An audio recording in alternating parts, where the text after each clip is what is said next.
Magandang umaga.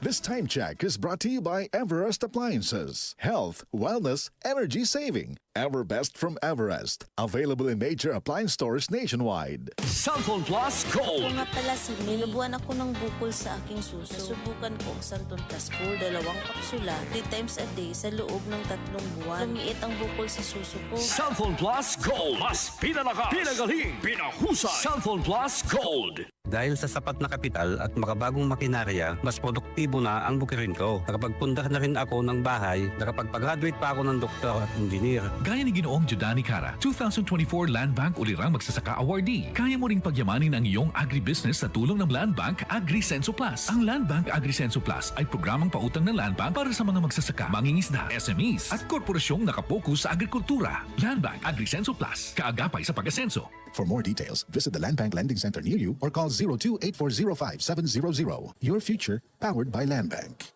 Land Bank is regulated by the Bangko Sentral ng Pilipinas and a member of PDIC and BancNet. Wala pang pagsubok na dumating sa iyo na hindi nararanasan ng lahat ng tao. Tapat ang Diyos at hindi niya ipapahintulot na kayo'y subukin ng higit sa inyong makakaya. Sa halip, pagdating ng pagsubok, bibigyan niya kayo ng lakas upang mapagtagumpayan iyon.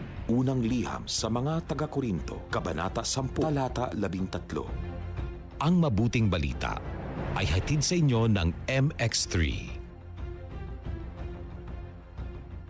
MX3. Tunay, natural at original. Panatilihing masaya ang paglilibang. Magtakda na oras at limitahan ang gastos sa paglalaro. Huwag magsugal kung nalulungkot. Huwag hayaang makasira ng buhay at pamilya. Para sa impormasyon ukol sa responsible gaming, tumawag lamang sa hotline number 02-8404-0171 o bisitahin ang www.casinofilipino.ph. Isang mensahe mula sa PAGCOR. Gambling is for 21 years old and above only. Keep it fun. Game responsibly. Goodbye to me, Hello, Pride Bar Blue. Isang labanan yan. Pride Bar Blue. Pride Bar Blue with powerful stain-away enzymes. Malupit magtanggal ng dumit mancha pero di masakit sa kamay. Goodbye to me, Hello, Pride Bar Blue. Isang labanan yan. As tested ang cotton and polycotton. Sa mancha, malupit. Sa kamay mo, mabait. Pride Bar Blue. Manufactured by ACS Manufacturing Corporation. ISO certified. World-class quality. ACS. Ngayong 2025, ang lucky number mo ay 312! Dahil sa Bingo Plus, may chance kang manalo ng 312 million pesos sa jackpot. Piso lang to play and may up to 4,317 pesos na cashback. Bingo sa saya plus sa panalo. Download the Bingo Plus app or visit bingoplus.com. Promo runs from February 4, 2024 to December 31, 2025. EGLD reference number MKTG-2024-2654. Gaming for 21 years old and above only. Keep it fun. Game responsibly. Visit pagcor.ph/regulatory or email keepitfun@pagcor.ph.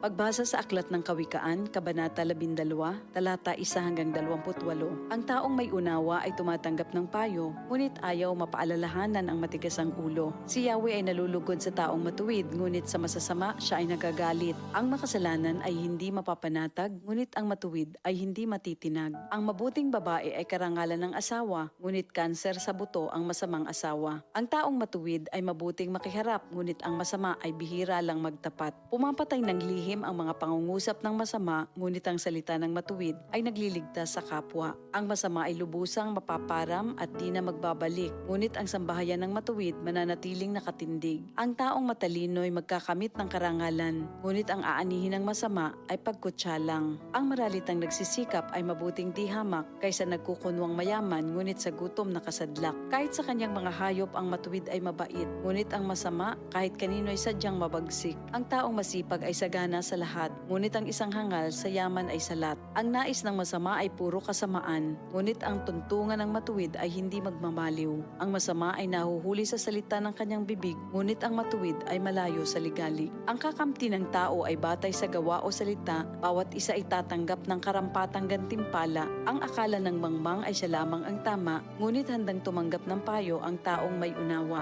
Ang pagkainis ng mangmang kaagad nahahalata, ngunit ang mga matatalino di pansin ang pagkutya. Sa pagsasabi ng tapat, lumilitaw ang katarungan, ngunit ang pagsisinungaling ay lumilikha ng kapahamakan. Ang matalas na pananalita ay sumusugat ng damdamin, ngunit sa magandang pananalita, sakit ng loob ay gumagaling. Ang tapat na labi ay mananatili kailanman, ngunit ang dilang sinungaling ay hindi magtatagal. Ang nagbabalak ng masama ay mag-aani ng kapahamakan, ngunit ang nag-iisip ng mabuti magtatamo ng kagalakan. Ang kasamaang palad ay malayo sa matuwid, ngunit ang buhay ng masama ay puno ng ligalig. Namumuhi si Yahweh sa taong sinungaling, ngunit ang tapat ay ligaya niya at aliw.